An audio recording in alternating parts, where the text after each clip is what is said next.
Buongiorno, gentlemen. Thank you for your patience. Hopefully this works. Lads, so excited. The takeover is upon us. Aye. Come on. Absolutely. We even got the Arabian weather here in the background, as you can see. You're up there in Scotland, isn't it, Jody? I know, it's Saudi Arabian climate right here. So is it happening then? Or we're carried away? No, it's happening. Definitely happening? It's happening, but don't get carried away. Nah. Until it's signed, sealed, delivered. Nah, don't believe it. We need to keep our feet on the ground. Excited. We need to keep our feet on the ground and my head out our arse.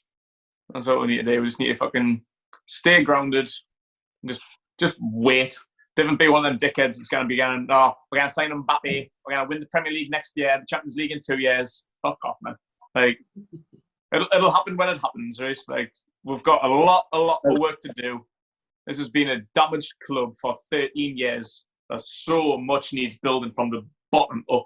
Like, forget about Champions Leagues and shit for now. Like, we've got a lot of work to do, but trust it'll happen. It will happen. I wish I had that. Fuck all that and just get Mbappe. That's all we need. You know what I'm thinking though? Like, you know how you attract players? Like, if you're interested in a player, what you do is you invite them over, you show them around your facilities, the stadium, stuff, like you show off, you try and sell the club to a player. Imagine bringing Mbappe into this fucking training ground where people are having ice baths in fucking wheelie bins. We might be able to upgrade that to a paddling pool though once the takeover happens. Even get a jacuzzi. I've just got a hot tub. Well, that's what I'm saying. Like, PSG and Barcelona, Real Madrid, all these teams have got state-of-the-art facilities and have done for years and years and years. If we're going to try and sign one of their players and you bring them over to the training ground, they're going to be like, this place is a fucking shithole. Unless you're offering them like stupid money that they can't turn down, then fair enough. But otherwise, why would anyone? And you need to offer Champions League football or European football at the least. Like, why would anyone like Mbappe, who's playing Champions League football year in, year out, come to Newcastle now, where there's a lot of work to do? It's going to be like Robinho when he was signed for Man City. He was a one-man team. 2 words to counteract all of that. Big market. Oh. Powerhouse. On a serious note to what Keg's saying there, like the training ground has been, 13 years, nothing's been touched on it since Ashley came in, which, if we're going to, that needs to be like, yeah, something like that. So, like, you look at the length of my hair, I think that was cut before our training ground was even touched. That's got to be the first thing, the investment from the bottom, if the takeover happens, that is, of course. But yeah, that's the priority before you start looking at players. Get that right. Yeah, exactly. Yeah, like investment needs put in places like the youth academy as well. We haven't produced anyone outstanding in years. I think in the last 10 years, all we've had is the Longstaff brothers, Dummett and Carroll. Like, we need to invest in that. So that's what I'm saying. Like, from the ground up, like, we need to start low. We need to invest. Like, we need to obviously improve the squad. But I think players like what Man City did when they got their money, they were signing like Bellamy's and Gareth Barry's and stuff. They weren't going for like Robinho on day one. They didn't get company in the first year. Like, they took that time. So what we need is like a Danny Ings or someone like that who's going to come in and make an improvement to the squad and just lift up the league bit by bit. Then once we get European football and stuff, we'll start attracting more players. Like, we can go in for, like, bring people from like PSGs and Real Madrids and that. Yeah, and I think one of the learnings you take from Man City is they kept Mark Hughes as the manager when they were taking over, exactly. Which Steve Bruce, like, he's can't fault what he's done. He's done well, but he's not the manager that's going to develop this team. And I think the talk of Rafa obviously is the one they want. So I think it's important to get a manager that can really invest in a project like Benitez wants to do. And when he was here, that's the thing that he really campaigned for, to get work in the training ground and so on. So that's a key thing as well. Mm-hmm. Go on, Andy. I agree, because I think people saying that it's a backward step. It's going to be a transitional period.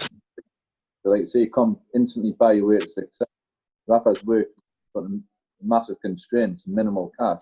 So if you give him a little bit of cash, he's going to work well with it. So I think certainly in the next year or two, even if it's a short-term appointment, you get Rafa in, it's a no-brainer for me.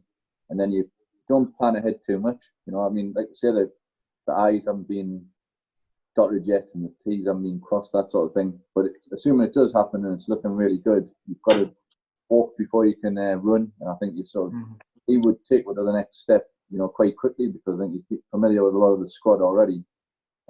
You'd invest the money sensibly, you'd hope, and then we'll slowly get there. I think, you know, you don't aim to win something quickly. You know, if it's a League Cup, would be absolutely ideal in the next 3 years. But yeah, instantly, I think I'd take one League Cup in the next 5 years, to be honest.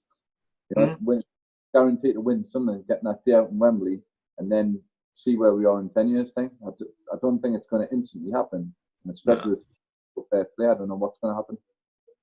So who else would be in favour of the return of Rafa? Yep. 100% for me. I wouldn't hate the idea. Like, I'd like it, yeah. But yeah, you know what? The best thing about Rafa is, I think his philosophy, the things he wanted to do with the club the first time round. Like he wanted to invest in the training facilities and the youth academy and stuff, but Mike actually wouldn't give him the money. So, like, I think Rafa's philosophy coming in would be a great boundary, like the great like stepping stone and stuff. But in terms of like the longer future, I don't know if I would bring Rafa back. Like maybe initially just get the ground running, like give him like 2-3 years or something, and then start looking on to better younger managers with like fresher ideas. That once we do start getting Europa League, Champions League, challenging for FA Cups and stuff, can maybe push one to like a further level. I think for me, with Rafa is, I agree that he's got a vision for the club. He knows what he wants to do. He's got a philosophy and what have you. And you know, we all praised him for how long he actually stuck around under Mike Ashley. But the thing for me was, he left for money. There's no question about it for me. And the other question you would have is, if he was to come back, do you see his brand of football changing at all?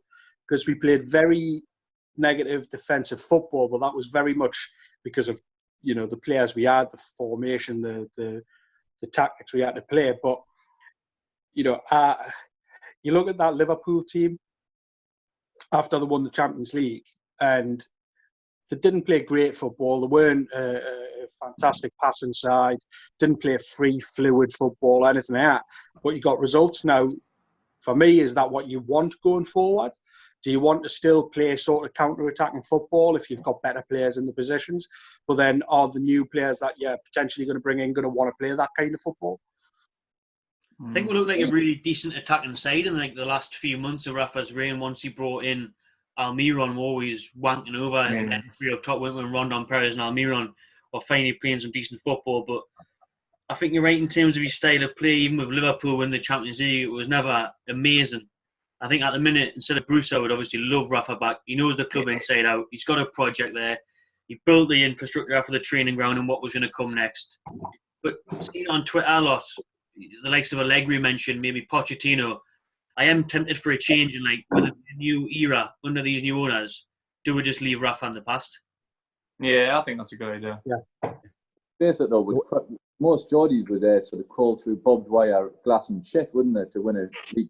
So, however you do it the first time, it doesn't really matter, does it? I mean, come on out. I think you've just got to do what you need to do. And if with the current squad at the moment, there's going to be a transitional period, but we're still going to have a lot of shit players and we can't just instantly buy 11 starting players. I just think, you know, Keg's suggestion and my suggestion, maybe a 2-year contract for Rafa, see where we are, and if we're not satisfied with the performance, then you get rid of him with them, and I'm sure you'd have his blessing in that. And you know, the first question as well, would you want to come back as well? I mean, maybe you do leave the past behind and look elsewhere, but you need a manager that's not necessarily the biggest name at this stage, because he's got to deal with a lot of crap squad players as well. You know, you're going to get some better players in, but we're not going to instantly be top 6 unless we have wholesale changes. So you've got to think about it a bit more often. I think the key thing with Rafa, if he is to get appointed, I don't think, might not be everyone's first choice, but I don't think there'd be anyone that would look at it and say, I'm not happy with that, or I don't want him here. So there might be some that might say like, oh, Pochettino he's kind of younger, exciting. You can look at those things, but I don't think if Benitez was to get appointed, anyone would say no, I'm not for that. Yeah. Which it might be a safe decision from the kind of board if they were to appoint him and kind of kickstart the project, if you like. Yeah, I think the other thing to take into account is we can't go out and do a Chelsea or a Man City and just buy the best 25 players because of the restrictions that you've got with what's it called? Financial fair play. So although I think you can spend on average in the first season what you spent over the last 3, which I mean, I know you've got Joe Linton and Almiron and St Maximin, but that's still only the best part of 80 million, which in the grand scheme of a Man City or a Chelsea doesn't really get you much more than a Damien Duff. You know what I mean? Although saying that, I'd be happy to say, you know what, fuck financial fair play, just go buy everyone and take the punishments that come with it just to win the league or win a European trophy. And I'd take a 5-year European ban just to do that.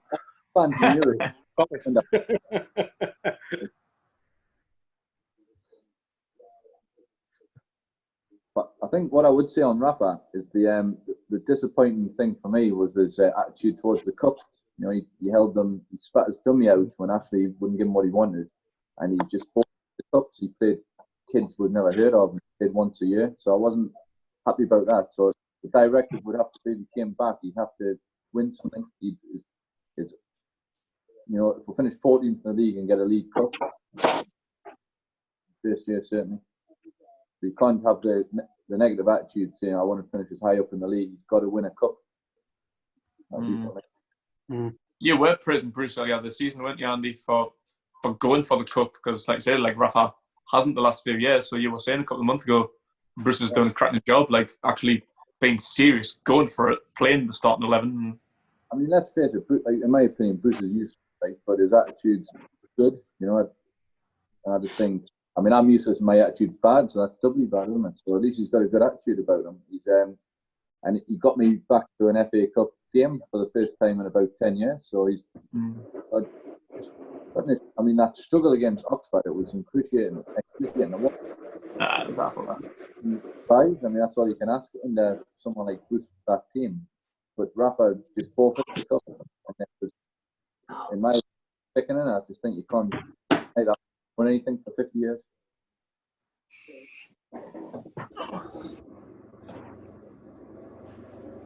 So, what will be the next steps once this takeover is done then? Apart from obviously improving the intro music to the ground. Get some fucking Tiesto on. The rave on. Stomping. I'd agree with both of those suggestions. Obviously, I think what was said at the start of the video was true in that the training ground that's been neglected under Ashley for 13 years, the academy that's been ignored until it had to be chucked in with the likes of Matty Longstaff. Surely that's a starting point, isn't it? It is for me. That's the foundation, I think. Like, start from the bottom, work the way up. Training facilities, youth academy. I think the stadium as well. Like, the stadium more than anything just needs a good fucking clean and a lick of paint. Sports direct signs, straight away. That's the first call of order. Get rid of that shite. That's just rust and fucking cobwebs and shit everywhere. It just needs a bloody good clean and a lick of paint. Like, it's starting to get one. Championship season, man, and the concourse is processed from the 2016, and there's ketchup that's out of date for your fucking hot dogs. Like, even in the concourse is just like brown stone and fucking TVs like this size. Like, there's just so much just needs like rejuvenators. Like, not even a great amount. Like they started like giving it a good like a paint around where the where the box office is by the Sir Bobby Robson statue, and that looks banging. But that's only one tiny little corner of a very, very big stadium. They need to do more of that. I'd like to see the boring grey seats fuck off and get some like black and white seats or something, or some like lettering or patterns in the seats or something like that, like just to make it look a bit prettier. Then like a few years down the line, get an extension on the stadium if the council allow it. I know there's been stuff with Strawberry Place that says that we can't do that. But that's what I want to see. And on the pitch, spend decent amount of money on a squad, not one incredible individual. We need to build a squad like like I say, like people like Danny Ings, people that knows the Premier League, that they can say we'll get better. They can start lifting up the league and start challenging top 8, top 6 or whatever. Like not instead of gambling 40 million on 22-year-old Brazilians who's got 7 goals in his entire career. Can't believe we're about to get taken over potentially by one of the richest families in the world, and Keg's talking about Danny Ings being the guy who would sign. Mbappe, Neymar, nah, Danny Ings. Good. Although I do rate Danny Ings, to be fair. I think if it's but like realistically though, like if we got taken over right now, the summer transfer window coming up, January, not that far away. Like, well, that is kind of far away. But like, who would you want to see? We've got money. And like different be unrealistic with like Mbappe's and Neymar's and stuff. To build a squad, like which squad players would you want to see brought in the next few months?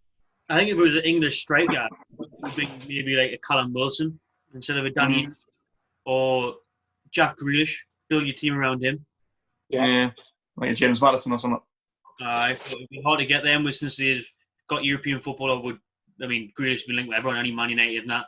Probably like Dembele from Lyon. Striker like him, that's Samari or linked with the centre mid. Morelos from Rangers, would you take a punt on? Yeah. I would take a punt, yeah. Yeah, well, he'd take as well in Newcastle because he's a wrong. Yeah. Didn't get him doing the big market. Fucking hell, he'd be sticking the nut on everyone. Andy Carroll 2.0. He'd be the type of player, though, you get the feeling that if the takeover happens, all the clubs in England, all the fans, they're going to hate Newcastle. A lot already do, to be fair, but I think they will. And if you have a player like Morelos in, then he's the type of player that would just wind everyone up. So probably fit in pretty well, if we're being honest. Yeah, I agree. Joey Partner's manager. Hook the Mackhams over first, then come to us. Come on. But yeah, I think a striker's the place we have to be looking to really invest in. And to be honest, strikers are the kind of position you can take a punt. I think if you take a punt on a defender, if your defenders aren't playing, then it costs you big time. I think with strikers, strikers only need one moment in a game, they can do nothing and score. And they're like Morelos, he can do that. Also looking in Scotland, Edwards, who's at Celtic, either of them would fit in well. Just someone that can score a goal, because at the moment no one can. I think central defenders are our biggest goal threats at the moment. So bring in a striker. Yeah, that's what we need to do. Like we need to build the team. We need to go from the front to the back, because defensively we're pretty good. We've got a class goalkeeper. We've got a fair few centre mids. Maybe to get another. I like to see like a centre mid who can keep possession and take the ball into the final third and create chances. But yeah, like strikers and a creative centre mid or a number 10, like I think that's what we need. It's easy. Someone to link up the midfield to the strikers, because like you see how far our midfielders, when it's Hayden, Longstaff, for example, playing, how far they are behind Joe Linton. And yeah, Joe Linton takes a lot of stick, but you look at how far, you can be about 30-40 yards away from the nearest player at times, which doesn't help him either. So someone that can kind of link things up. So I think that's why like Jack Grealish would be perfect, wouldn't it? Like a playmaker in that role, but he might be just out of reach this soon. We're linking with that Rafa Silva, aren't we, from Benfica, is it? Yeah. Yeah, I don't really know too much about him, but like you said, Jack Grealish has been heavily linked with teams like Man United and stuff, who probably not going to be able to offer Champions League football just yet, but Europa League and stuff. So that's where they've probably got the advantage for now. Now that Benfica striker, like I don't really know too much about him, to be honest. Like I've heard he's good. Like it could be like another decent investment. It could be a risk like a Joe Linton, but if we've got the money now, like instead of Mike Ashley's rationed pennies, I suppose it might be worth a punt. Yeah.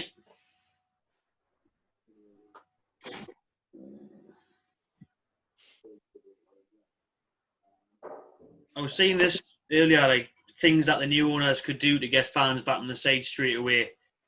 Obviously, communication and relationship with fans brought back will be key, since we heard one Ashley interview every fucking 5 years or something. The likes of war flags being brought back. Aye.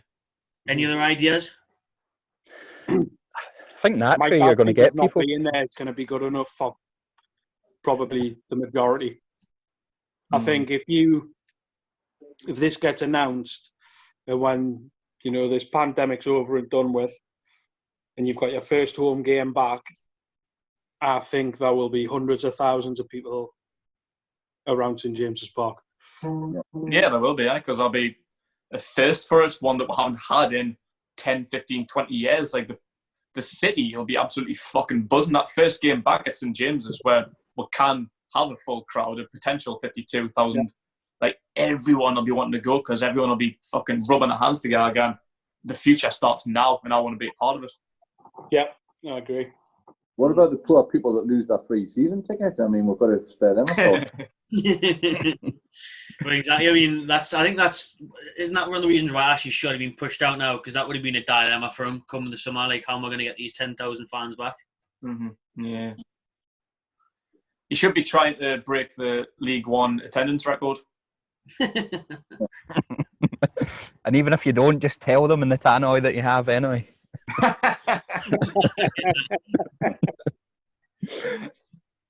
Change 9 ball back to Shearer's ball. It's another definitely. One. Yeah, I think that's got to. People are saying that they want the Shearer statue moved further in, like towards like the Gallagher end, not just out on the street. Yeah, I agree. Yeah, that'll be a good one. Just little things like that. Like I don't really think that. I think the takeover will be enough. Like, I don't think we need to do X, Y, and Z to try and attract people in. I think this will be enough. Like obviously, little things like changing the bar back to Shearer's, moving the Shearer statue, and war flags coming back. Like, I think they're all big, great ideas, and fans will fucking love it. But I just think for years we've been wanting to get Mike Ashley out, and we're going to be happy with the first few rumours, like the initial Staveley takeover and the Peter Kenyon and stuff, even though they didn't even have the fucking money to buy it. So how much investment could we have had? Like that might have seen we're in a worse position than what Mike Ashley's had we're in. But still, we just want him out that much. We thought, fuck it. I want you out. We'll take you, who has actually got no money to invest. But now, like, it couldn't have been a better situation. We've got one of the richest blokes from the richest families in the world. Like, it's gone from being good enough to get Mike Ashley out to actually being the fucking greatest thing that could have ever happened to the club in its history. Not just getting Mike Ashley out. It's like not just going back to like the Freddie Shepherd era. It's just beyond that. It's capitalising all of that. And I think that'll be enough to get the fans back. Like I say, like I can't wait for the first home game. I think there'll be thousands there. Like it'll be a sellout. People will be disappointed that they couldn't get it. You're saying we've been jammy Arabs then? Nah, jammy Arabs. I'll take that. I'm not bad. Is it enough to get you back then, Geordie, who've obviously been boycotting? Absolutely, that's if I can get my ticket back, because there's going to be a fair bit of demand. So I gave mine up last season, and now I'm a bit worried that when if this takeover goes through, there's going to be some demand for those tickets back from the people that have given them up. And like for me, I hadn't had my season ticket as long as some people there, but there's people that had 200 loyalty points that gave them up. And for me, I hope that these people don't miss out. Like. For me, I only had my season ticket a couple of years, gave it up. Wasn't a big decision for me due to the fact that I didn't have a lot of these loyalty points, but those fans that had 200 or so and have given it up in the hope of getting Mike Ashley out, now that that's happened, I'd like to see something. I wouldn't want to see those guys miss out, and I know the club probably can't go back to them and say, like, have your ticket back, but I hope that the people that have gave so much to the club over the years, a lot older than me probably, aren't missing out. But no doubt that they're going to. And but yeah, it's for me. Even if I don't get my ticket back, if I'm not able to get one, just seeing Mike Ashley not in the club, it's worth it. And yeah, hopefully I'll be able to get it back. Like the second he leaves out the club, then yeah, I want my ticket back. If he stays, then yeah, I won't be going back. Same as I've done this year. So yeah, hopefully the club will take a lot more of my money in the future. That's been the thing though, isn't it? People like you, people like Pasty Guy and that's been boycotting all season, giving up season tickets, war flags, refusing to come back and stuff. Like it's all been in protest of Mike Ashley. It hasn't necessarily been about against the club or the players or what's happening on the pitch. It's been solely to get Mike Ashley out. And now he has. There's no reason for people to be staying away. Like, people will be wanting to come back. Like, they'll be coming back in the thousands. Yeah, and I've seen a lot of stuff on Twitter about people that have gave them up and people that haven't done it, maybe directing a bit of kind of hate towards us, saying that, like, you didn't stick by the club, you don't deserve it. But personally speaking, as someone that gave mine up, it's the complete opposite of that. We'd done something, we made a sacrifice which we thought will make a difference. Whether that did make a difference or not, we'll never know. But the fact that Ashley gave out the free season tickets showed that he was clutching at straws to get those seats filled, and hopefully that has played a part in it. But absolutely, yeah. I mean, I gave up my season ticket about 5 or 6 years ago now, just because, you know, you could see where the direction of the club was going from the previous 5 or 6 years. But even since then, I've probably averaged 10 to 12 games, League and Cup, at St James's throughout the years. And this is the first season that I've not been to St James's since I was probably 4 or 5 years old. And it absolutely kills us. And it's horrible at the thought of, you know, that you can sort of mark this down as, oh, well, I actually didn't step foot inside of the church that is St James's Park that year. So for me, I'm trying not to get too excited, but the sooner that this happens, the sooner I can step back in and I can, you know, praise the Lord, get back to things, get back to following the tune. If there's what we all want to do. There's any consolation, it's actually worse for those who had to go and watch this season, so don't worry about it. I've done one game this season and it was Burnley away. Oh, mate, that was lifting. Oh, that's the fucking worst game to get. It was good. It was a good night out. That was the worst day of my life. Good night out, though. I tell you what, it is going to be ridiculously hard to get tickets now, though. You know, like, right, well, yeah. Games now, it's pretty difficult until this season, really. But it's going to be like Man United, where there's ticket touts and you just pay way over the odds for the tickets because there's that much demand for them. Mm-hmm. Yeah. We'll probably have like loads and loads of new like foreign fans and that and all. Like when we've been to away games, any stadium in London or like Old Trafford or whatever, it's like you barely even get any English voices. It's all like foreigners and tourists and stuff like be piling in. So we'll probably get that now. Like I've already seen on Twitter, we've pretty much got the entire backing of Saudi Arabia. Like all of them are now Newcastle fans. Like a lot of people from around the country and around the world, like be starting wanting to come to Newcastle now as glory seekers for a fucking change. The one thing I just hope doesn't happen is that they start pricing out the fans. Like look at like Man City, even what's happening there. The demand comes in from tourists, etc. Prices go up, and then the fans that have stuck by the club, that maybe don't have as much money as the kind of tourists coming in and stuff, they're missing out because it's costing too much. And I hope whatever happens that doesn't happen here, because you're always going to have the demand from within the city. Like even with Mike Ashley in charge, you look at the attendances we've had in the championship season and so on, you're always going to have that demand from the city. And I just hope that the club, if the takeover happens, they kind of remember the roots of the club and remember the tradition of the club and stick by that and reward the fans that have had to endure, what is it, 50 years without a trophy or whatever it is. Yeah, so for me, it's not about moving the Shearer statue, it's about getting the real Shearer involved in NUFC in some capacity. That's right, baby. When we were bring him home.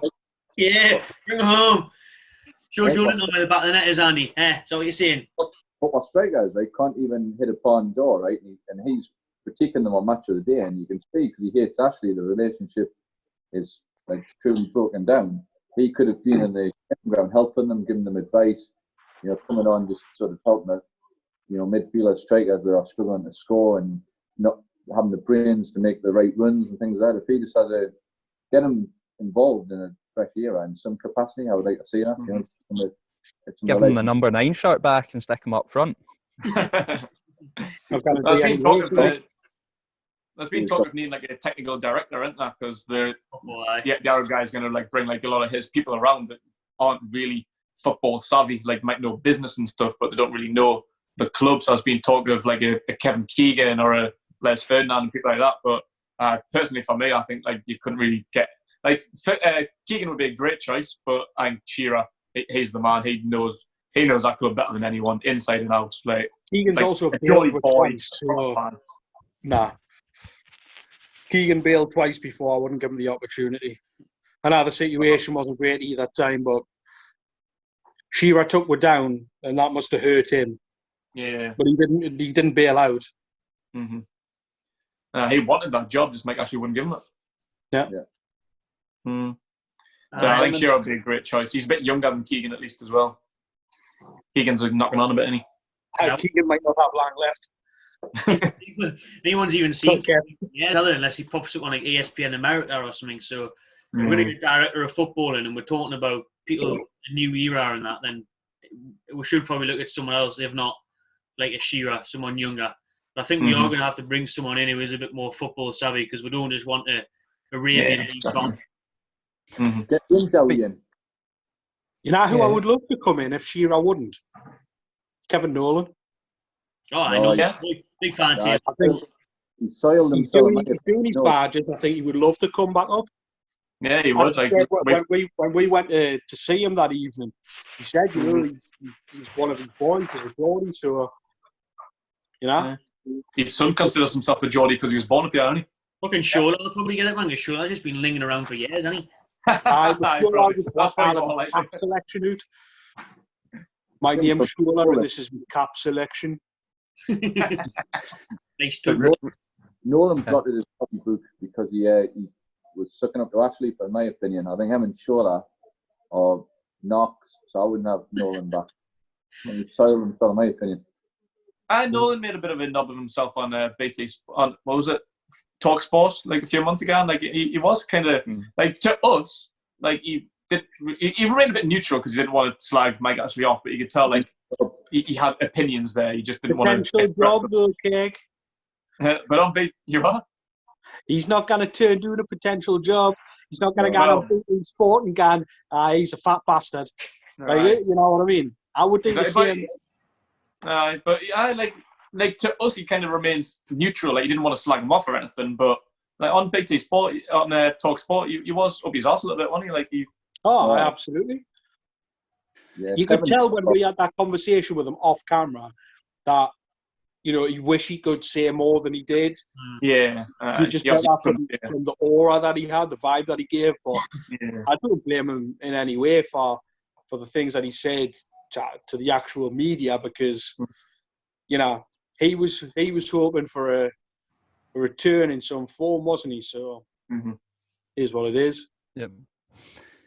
But I hope, like, you think back, Renty and Keg, to when we went to the Etihad for the Football Blogging Awards last year. It was held in the Legends Lounge at the Etihad, and they had what's his name, Sean Gota there. Like we were joking about all the Man City legends and stuff. Like they've gone from Gota, Dickov, etc. to Aguero, David Silva. But that's actually good that they've kind of held that, and they're still like part of what Man City are doing, involved in them, and that's similar to what you're saying about Shearer and keeping to our roots, and the players that have done so much for the club over the years.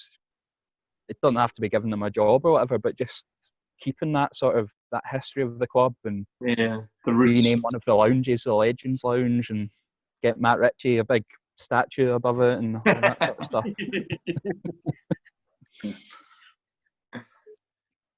So who would you want to see leave? Like talking to Matt Ritchie, like I've seen like all these like potential 11s for the future.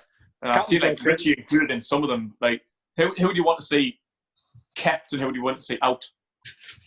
Captain Dog Shit sold for 25 million. But he's actually been one of the ones that's always in. In all these fancy 11s where there's been like 300 billion splashed, Lascelles is fucking still there. It's mental how people can picture him as a fantasy sort of all-star 11 for the Geordies. Like, it's absolutely mental if you ask me. He's the worst been a good footballer. Captain, but he's been too inconsistent. I'm like, obviously, like Forest is my second team, and he's bad. He's just bad. There's He's no way 6'4" Lascelles stays in there for me. There's no way Jamal Lascelles stays in there for me. Nah. He's 6'4" and he can't head a ball. But I'd rather have Fernandes there. I'd rather have Shaw there. I'd rather have fucking Absolutely. Absolutely. I'd rather have Jonathan Woodgate, and he sat on the bench for 18 months. You know what I mean? So it's one of them. The thing I would say in defensive Lascelles, and like I don't think he's our best centre back, but I don't think he's as weak as he gets a lot of stick, I think.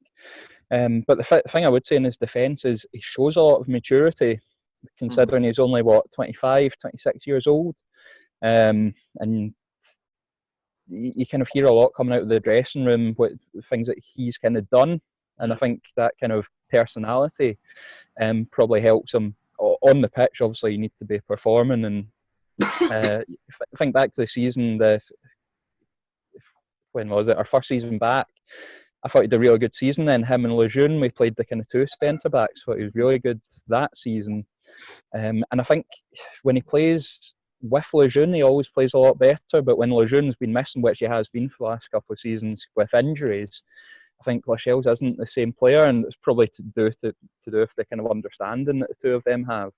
I think there's no doubting Lascelles' leadership capabilities and what he brings to the dressing room. Like, I mean, I think that's why Rafa gave him the armband, didn't he, in the season when went down, because he was the only one that was broad enough to stick his chest out and give the players a kick up the arse.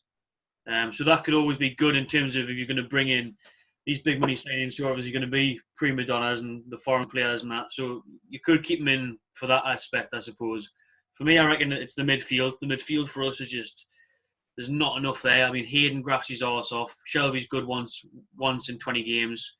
The Longstaff brothers, we haven't seen enough of them to really judge them. Especially need just a playmaker, innit? Yeah, definitely. I would, going back to the start of the video that we started, who would you go out and buy? I think, obviously a striker, two full-backs ideally, unless we're going to keep Willems on. But I think going out and signing two centre midfielders, and we touched on Jack Grealish, but go out and make a statement. Go out and get someone like Ndidi from Leicester who can play that defensive game and just lay the ball off. Nice and simple to Jack Grealish. Spend 100 million on two players. Go big, go bold. If Villa get relegated, then Grealish will leave. So it's just a case of who he'll go to. Yeah, he's been linked with the likes of Man United and what have you, but I think Ollie would want to bring him in, but I don't think the fans would want to see that sort of signing. I think they would want to see a little bit more of an upmarket signing. The fact that Man United brought in Bruno Fernandes as well, you just wonder how Grealish kind of fits in with that as well. He would be perfect for us. Bruno Fernandes would be perfect for us. I mean, he would be for most teams, to be fair. He's class, but like that's the kind of player we're missing. Yeah. Like a Cristiano Ronaldo. Bring him in. He's already playing in the black and white. He just needs to move abroad, and he's coming. He's coming. We'll sign him when he's 47, but he'll still be mint. So set pieces. Still be leaping up 7 foot in the air. So yeah, Buffon signed a new deal with Juventus. It's going to run until he's 44. Excellent. Mad outcome. Did you see Chesney and what he was saying about how he was once a number one to Alisson and he's now a number one to Buffon, and now how he's number one in the world? It must mean I'm the greatest goalkeeper of all time if these are my backups.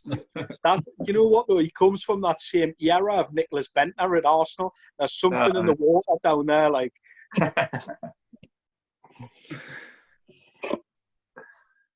I think the fullbacks would have to be changed, to be fair. Like, the fullbacks aren't world class, especially right back at the minute. I think everyone I've probably seen Jetro given a long-term deal, but right back definitely, centre mid definitely, and someone up top who can score goals. 3 big money signings. Happy days, wrong way to Europe. Yeah, but we can get Jetro for only like 7.5 million. Some again, 8.5 million. Like that's not even that much for Mike Ashley. It's fucking absolutely. pennies to this, so and he'd be a great signing. So I'd love to see Willems brought in. So you just really need a right back. We've got 3 kind of fighting it out amongst ourselves at the minute, but neither one of them's really that good, are they? So yeah, we need to get someone who's. The right backs at the moment, they're all players that can do a job on their day, but they're not going to set the world on fire, and a lot of the time they don't perform. It's none of them have really shown that consistency. Manquillo kind of did last season for a bit, but he's not the best footballer in the world, and if you're going to get the sort of investment that we're talking about, then Manquillo is not going to be one of the players that you're going to be saying, right, keep him. We're linked with Kyle Walker from Man City since Pep Guardiola's fell out with him for having an orgy.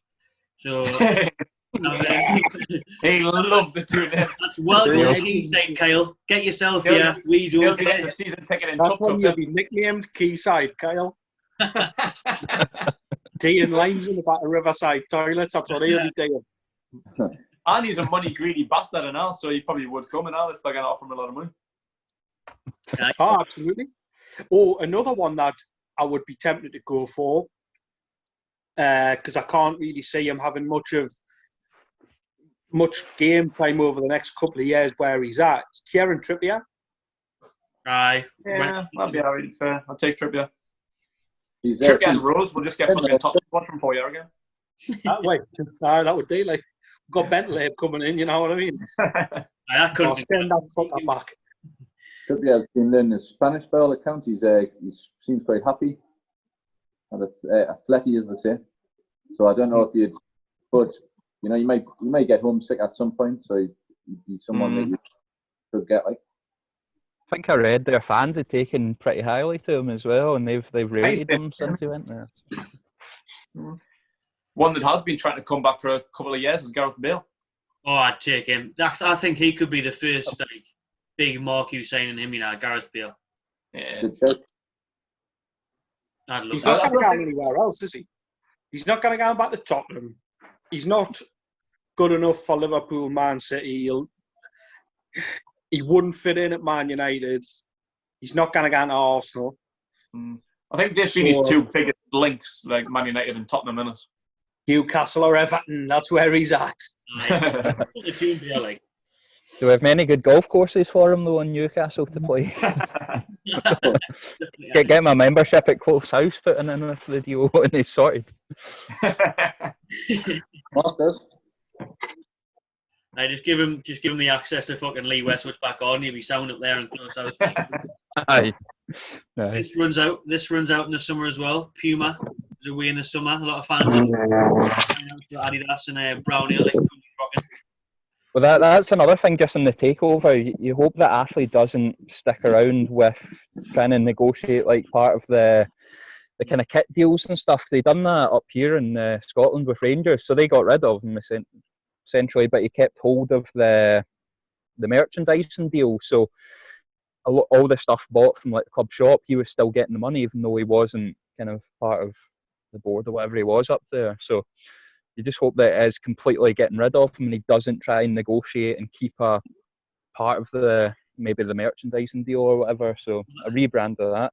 That would be a sickening blow, wouldn't it, for us if we couldn't get rid of those sports direct signs on the East Stand and we couldn't take on the club shop, because fans just want to go to the club shop on kit release day queue and get the new strip. They don't want to have to tell everyone that they didn't buy it from fucking the club shop or buy it from sports direct. I did get it from a cycle shop in the middle of nowhere. Do you know what I mean? It's a no debate. He's fucking skinned. That fat cunt is fucking skinned. He's selling the club because his assets are going down the fucking pan, and he wants his 300 million. So I don't think he's got a leg to stand on in terms of bargaining. So I think he's fucked. So in my opinion, he's going to just put his tail between his legs and he's going to call under some big, massive boulder with his 300 million. Hopefully we'll never see him again. Hopefully not. So you just think about, I remember coming to the ground when I was a kid and you'd go into the club shop and you'd been there for half an hour, like picking up this, picking up that. Oh, that's brilliant. And now you go to it, and, like, if you've looked in it in the last few years, it's not even a Newcastle shop. You can buy Barcelona kits, you can buy everything else. It's a Sports Direct store. Aye. Idiots wearing Barcelona kits, man. Fucking idiots. Aye. proper wankers then. You guys. Unless the retail places, you know. Messy things. A white training suit we seen renting in the shop, like probably white and gold tracksuit. I was creaming out with that. I was like, that's fucking beautiful. That I was like, but I'm not gonna buy it. I was like, fuck that. And like, quite expensive. That was like £60 for the top, so I probably wouldn't have bought it anyway. But definitely not this season anyway. So fuck that. I might buy it next season when it's on discount. Joe Linton was wearing it when he got unveiled, and we're like, oh, that's lovely, that. And I look at it and we're like, nah, it's way too expensive. I was looking at the orange kit the other day because I was thinking if the season starts again, I fancy that orange kit, like. But that's discounted for like 30 odd quid, 40 quid maybe. I'll get it from China for you for about £8. That's the pieces in the wash, man. I did that with a home one. Mine are still absolutely fine. Like, I haven't bought a genuine home strip in about 3 years. Since that one. That was getting a bit tight there, wasn't it? This one? Tight, man. It's tight. We were talking on our other keg when Geordie was on about club shops there. You used to look around them for ages when you were younger. How many times did you go away days and say how much Newcastle isn't being marketed in the right way, where the club shops just don't have enough stuff? You go to Tottenham and there's just store, you can get everything. It's unreal. It's just out. No, like it is slim pickings really. Like that's not good. Like just that looks quite cheap as well. Like even like the caps and stuff. Like they just look very poorly made. Like you could pick it up at a market and like pencil cases and just little bits of shit. But I say like Tottenham's new stadium's fucking state of the art. Everything down there is plush. You can tell they've put millions into it. But I like the stuff you can get like official merchandise, like PlayStation skins, and you can even get your bird lingerie and stuff like that. Like they've got everything, and they've got like an NFL section because they've got like a deal with the NFL to play at their stadium stuff, and they've got lots and lots of good stuff, and our stuff literally looks like you could pick it up at a Sunday market. Like there's not a great lot of good option. Like there's option, but it's just not pretty. It's just not like we need to invest in that really, like to get more people wearing the stuff. I want to bring this up actually. When Ashley tried to rebrand St James's Park as Sports Direct Arena, obviously there was massive kick-offs and it didn't end up materialising. Would you be asked if the Saudis looked at renaming it, whatever, or looked at a big sponsorship deal? Like Spurs have apparently agreed on with Amazon, haven't they? So whatever that's going to be called, the Amazon Arena or whatever. Would you be asked with this one, or is it just because they were to make Ashley and not invest in? Yeah, it's a good idea, man. To be honest, it's, like that wasn't the problem. Call it Sports Direct Arena or whatever you want to call it. If you sponsor 400 million towards it or whatever reasonable rate, 50 million, 100 million, Etihad Stadium 500 million, and then buy them. I don't think anyone gives a shit because you'll just call it St James's Park anyway. So that wasn't the issue. Yeah, I wouldn't necessarily want to change the arena name. Like I think like Tottenham's in a bit of a different situation because they've never really had an official name. Like I think like it's called like the Tottenham Hotspur Stadium, but I don't think that was a name they really settled on. I just don't think they came up with a name, so they just picked the most basic bullshit that was. So I don't even think it's got an official name to change. So I don't really think they'd be that asked. Whereas St James's Park's got a lot of history and like it's a part of Newcastle as a city, and there's a brand. I wouldn't want to change it, but like I say, like Mike Ashley did it for free publicity. Whereas if like no one is going to spark a deal where it's going to bring 500, 600 million into the club, then fair play. Can't really argue too much, can you? No.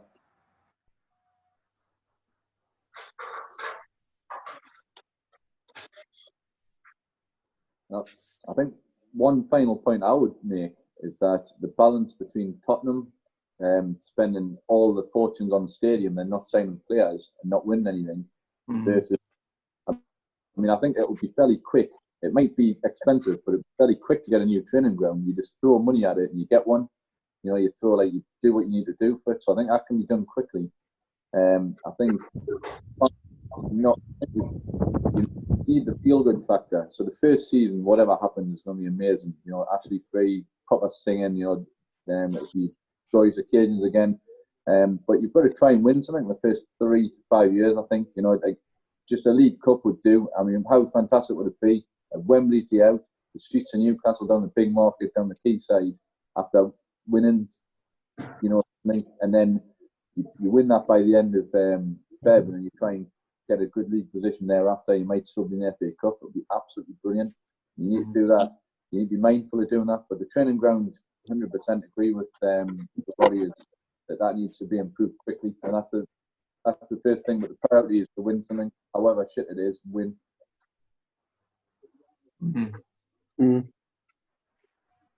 Well, I think how many. We don't want to be this club that Newcastle are, where people say, "Oh, when's the last time you won something?" The nearly men in the 90s, and we haven't won something in 60 years. Like, for all the close encounters of the 90s, it counts for absolutely fuck all, doesn't it? Really, we need to get some silverware. Even though you see in the League Cup, a lot of fans will still distinguish that as bollocks, won't they? Because you see some Championship teams win the League Cup, or Swansea and Birmingham get to the final. I think until we win an FA Cup, something along those lines, is when we'll start getting taken seriously. League Cup is for me. Credit to it. The teams or whatever that have won, any team that's won something, getting that great. Yeah, look how disappointed the Mackhams were when they lost that Czech trade trophy. You know, that was.